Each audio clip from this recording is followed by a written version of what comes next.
Сәлем, мен сізге бүгін осындай әдемі бауырдан тортты қалай жасау керек екенін көрсететін боламын. Видеоны мұқият қараңыздар.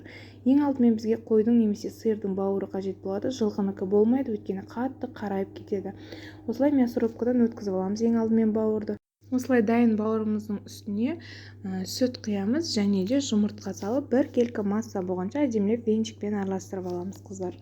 Үстіне татымына қарай тұз, бұрыш салып аласыздар. Кейіннен үстінен ұнды електен өткізіп саламыз. Барлығын бірден емес, аздан осылай араластырғанға удобны болады. Осылай салыңыздар. Және де барлық заттың мөлшерін мен описанияға қалдыратын боламын. Описанияны бір қарап шықсаңыздар болады. Ең соңында біз ақ майды құямыз да осы дайын массамызды қызып тұрған отта, табада екі жағында блинчик сияқты етіп пісіріп аламыз. Егер де үлкендеу табада пісірсеңіздер, сізде коржиктар азырақ болады, сәл пәстеу, бірақ үлкен торт шығады.